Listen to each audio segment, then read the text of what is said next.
लेकिन हीरालाल जी एक बात भूल गए कि चुनाव के जो फॉर्म भरे जा रहे थे, जब राजसमंद में कांग्रेस का जो डिक्लेयर किया उम्मीदवार वो फॉर्म भरने नहीं गया, और जो बांसवाड़ा में फॉर्म भर गया वो गायब ही हो गया, और कोटा में जब उम्मीदवार नहीं मिला तो धारीवाल ने सेंध लगाई। मेरे समझ में नहीं आ रहा। मैंने सवाई माधोपुर में 1988 में बहुत बड़ा आंदोलन किया था एक फैक्ट्री को चलाने के लिए, जहां 5000 से ज्यादा मजदूर थे, वो बंद हो गई थी। उस समय ये जोड़ी आती थी, भवानी सिंह राजावत, ओम बिरला, हमारे प्रहलाद गुंजल, खेची, ऐसे लोग हमारे साथ में रहे थे। लेकिन मेरे समझ से बाहर है जिस प्रहलाद गुंजल ने पानी पी पी के शांति धारीवाल को गाली दी, उसके चक्कर में आ कैसे गए? चुनाव खत्म हो जाएगा जब पूछूंगा, और चंगुल में आ जाओ तो वो शांति धारीवाल उनको छोड़ कर चला जाए, सबसे बड़ा हादसा है। मैं कल मोदी जी के साथ था, आपने देखा होगा कि रथ में राजस्थान का पहला रोड शो था, बहुत बड़ा रोड शो। परसों बिरला जी का फोन गया था कि आपको आना है। बिरला जी का फोन, मोदी जी का आदेश, और फिर यहां एक लाल नहीं, किरोड़ी लाल, हीरा लाल, मोती लाल, लाली लाल यहां पर हैं, तो लाल तो कोई न कोई खेल करेंगे ना। आपको पता है, आप ये बता सकते हो क्या? आप एक बार गंभीरता से विचार करो, जो कांग्रेस के लोग बहका रहे हैं, विशेषकर एसटी एससी के लोगों में चारों ओर ये अभियान चलाया जा रहा है कि अगर मोदी अब की बार आ गया, 400 पार कर गया तो आरक्षण को खत्म कर देगा। ये बात घूम रही ना। मोदी जी ने कल ही बाड़मेर में कहा है, अगर साक्षात डॉक्टर भीमराव अंबेडकर आ जाए तो भी संविधान के साथ छेड़खानी नहीं की जाएगी। मोदी जी ने 7 दिन पहले बिहार में कहा है कि आरक्षण के साथ छेड़खानी करने का सवाल ही नहीं उठता। मोदी जी ने कल मेरे को यही कहा था कि कोटा जाओ और मेरी तरफ से कह के आओ, जिम्मेदारी लेके आओ। और मैं जिम्मेदारी के साथ कह सकता हूं, इस देश में जब तक भारतीय जनता पार्टी है, मोदी है, और अगर वहां सबसे बड़ी गारंटी मोदी की है, लेकिन मैं आपको गारंटी देके जा रहा हूं कि आरक्षण का बाल बाका भी कोई करने वाला नहीं है, इस बात का भरोसा। लेकिन हमारे लोग बहक रहे। ये तो 2014 में भी चला था, और 2019 में तो अभियान चलाया था कि मोदी आ गया तो जैसे आधी रात पर जीएसटी लागू किया है वैसे रिजर्वेशन खत्म हो जाएगा। मोदी आ गया तो जैसे नोटबंदी की है वैसे आरक्षण खत्म हो जाएगा। अरे मोदी आ गया ना, भारतीय जनता पार्टी अकेले की 303 सीट 2019 में आई, और मोदी जी ने आते ही एसटी एससी का आरक्षण 10 साल के लिए बढ़ा दिया। आपके गवाही है ना। और उनका ही नहीं किया। गरीब की कोई जाति नहीं होती, गरीब हर वर्ग में होता है, राजपूत में भी है, ब्राह्मण में भी है, महाजन में भी है।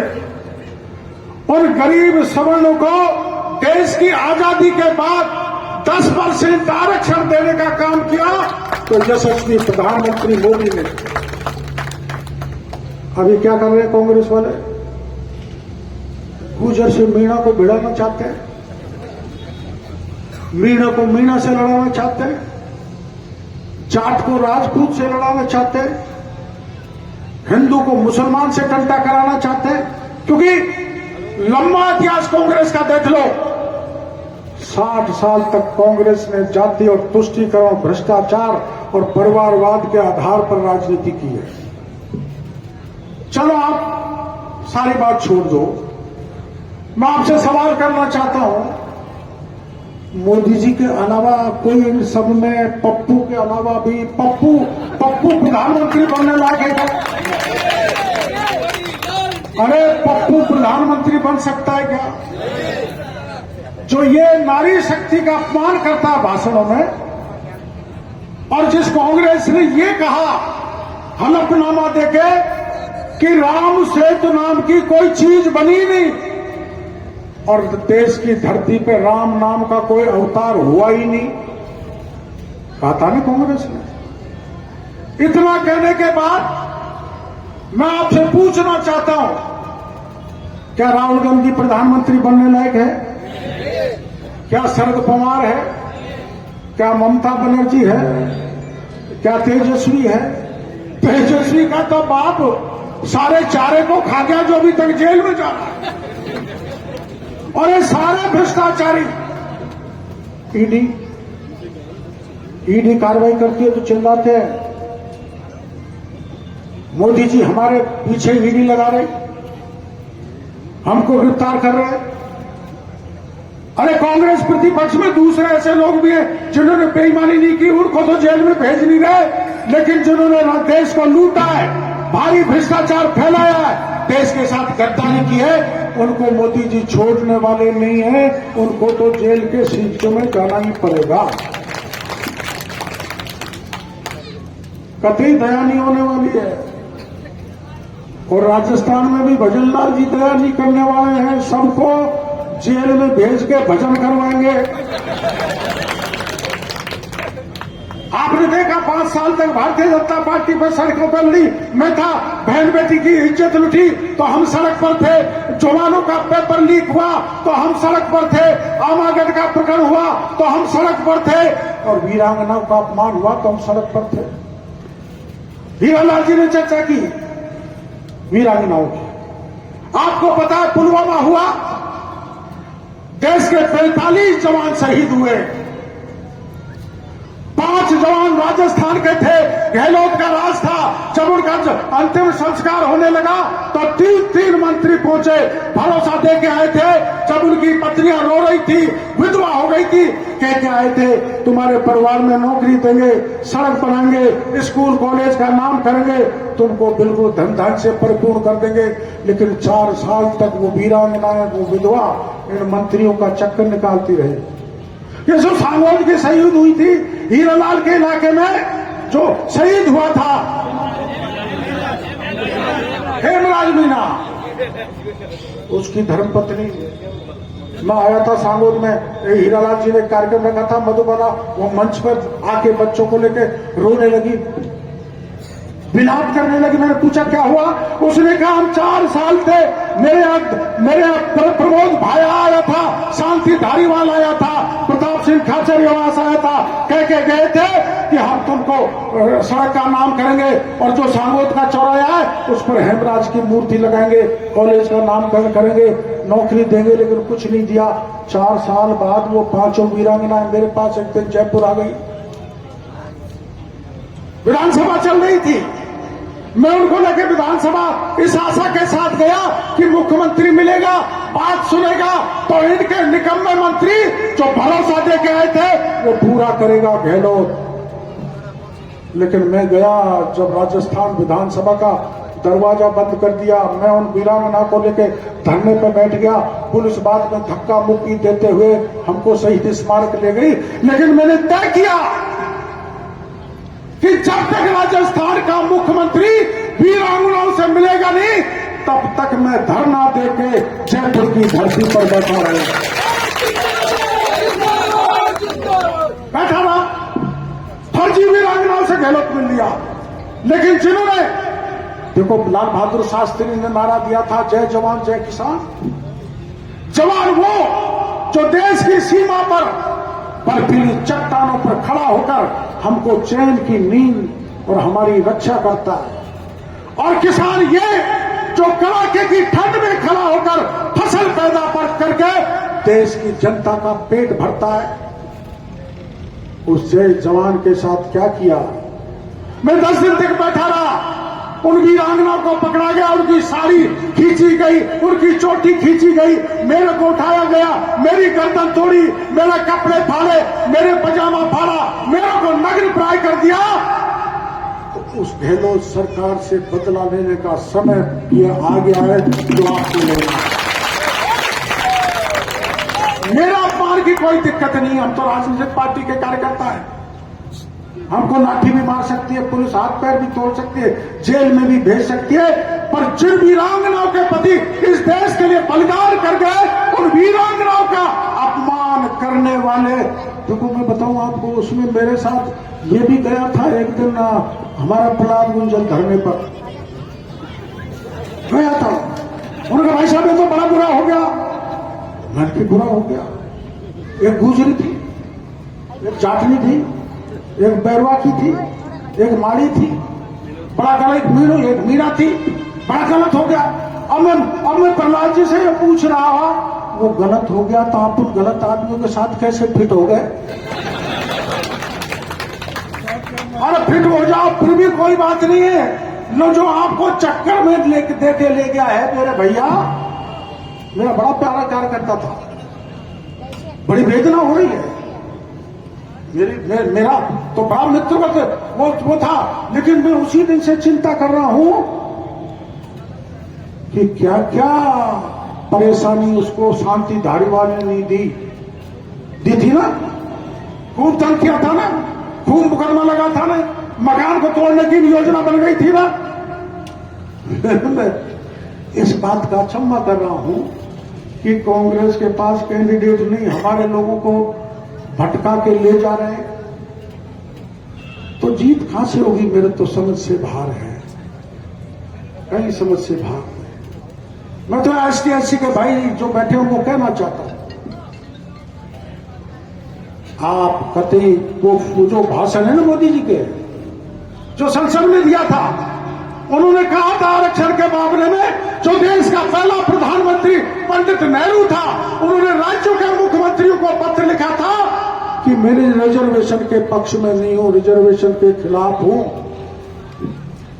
और नौकरी में रिजर्वेशन दिया जाए इसके तो पक्ष में मैं बिल्कुल नहीं हूं। ये तो डॉक्टर भीमराव अंबेडकर और जयपाल मुंडा थे। अगर वो नहीं होते तो रिजर्वेशन एसटी/एससी को मिलने वाला नहीं है, मिलता नहीं। कांग्रेस ने खिलाफत की, रिजर्वेशन मिलने के बाद भूख हड़ताल की, अनशन की, और जो भीमराव अंबेडकर था उसको चुनाव हराने के लिए पंडित नेहरू बंबई में दिया गया था, उसका चुनाव हराया, पता कर लेना। जयपाल मुंडा का टिकट काट दिया जिसने एसटी का रिजर्वेशन दिलाया। और सेंट्रल हॉल में भीमराव अंबेडकर की मूर्ति लगाने का काम किया तो अडवाणी जी और वीपी सिंह और रामविलास ने किया, सबकी मूर्तियां लग गई, फिर तुम अंबेडकर की नहीं लगाई। और भारत रत्न किसने दिया आपको पता है? कांग्रेस ने नहीं दिया, अंबेडकर को हमने दिया। आपको समझने की आवश्यकता है। आपका यहां का बेटा ओम बिरला देश की तीसरी सबसे बड़ी ताकतवर कुर्सी पर बैठने कर आपका नाम उजागर किया, ऊंचा किया।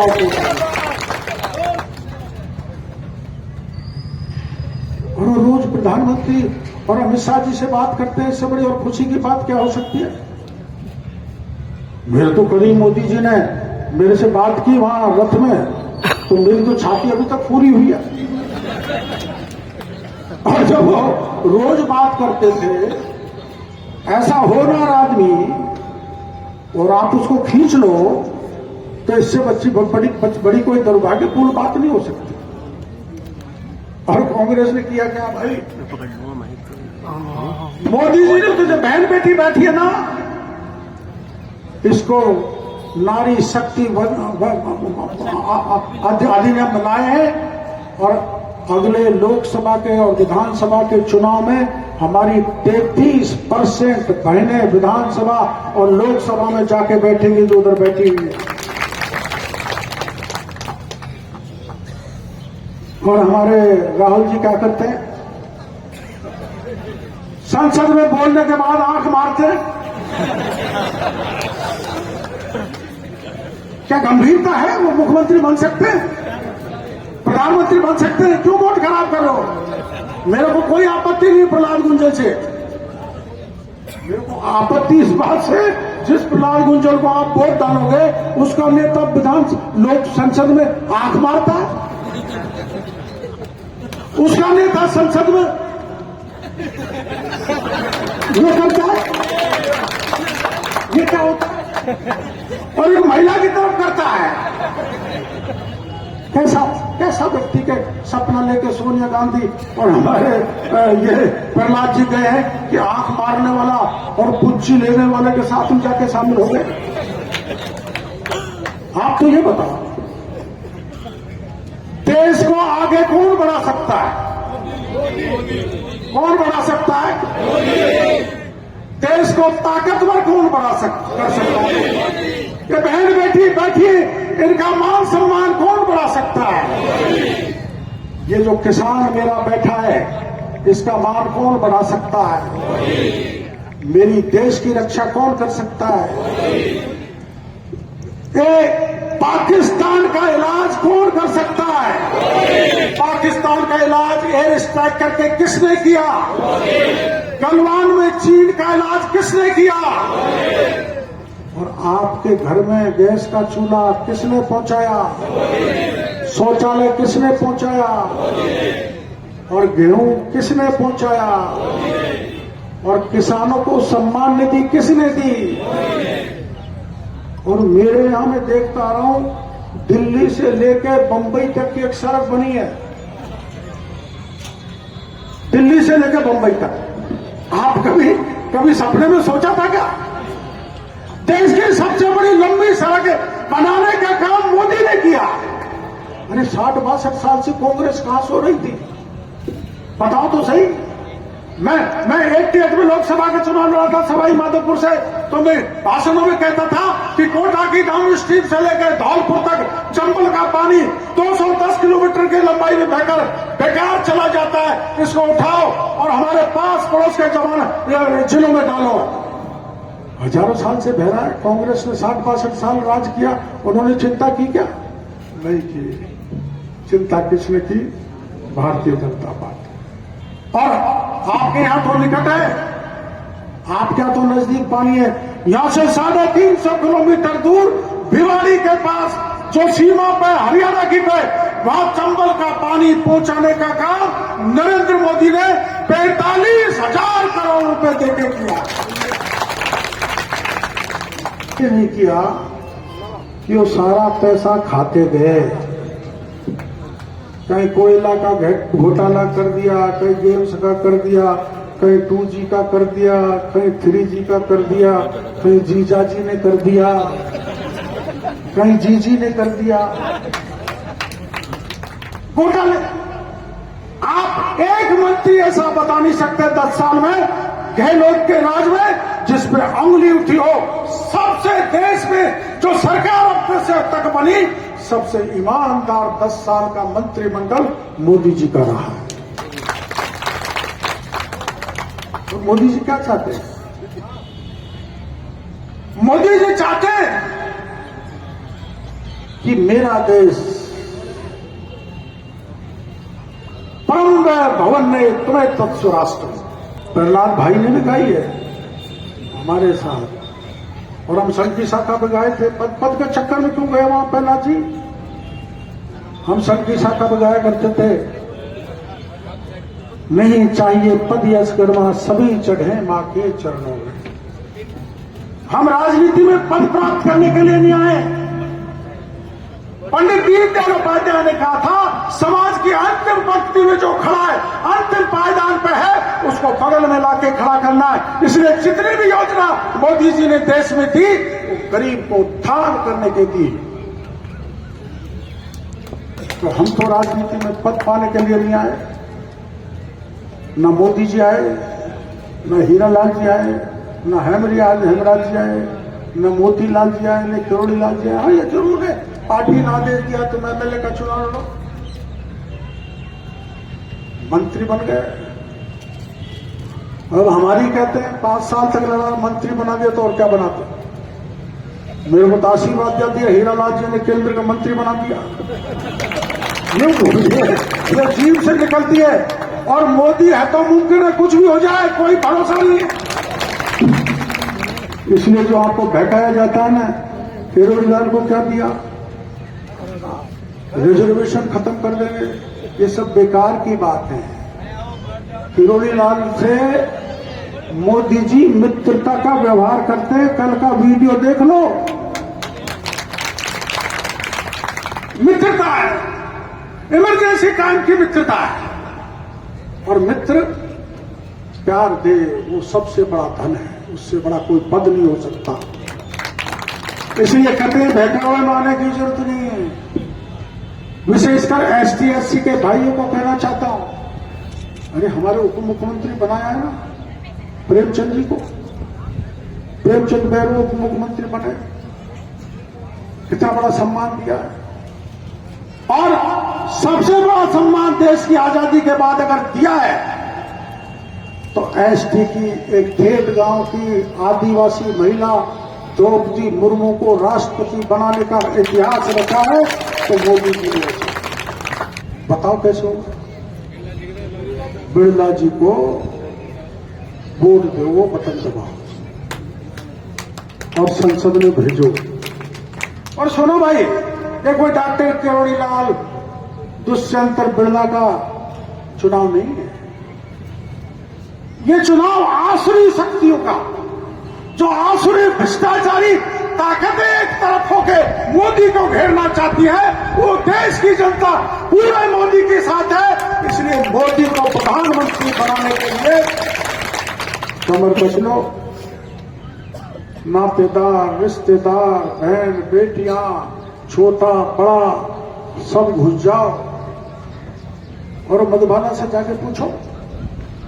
मैं हीरालाल जी से कहना चाहूंगा, उसको घुमाओ, उसके साथ क्या क्या बीता, साड़ी खींच ली, फिर चुभा दी और घर पर पुलिस लगा दी, पूजा तक करने नहीं जाने देते थे घर पर।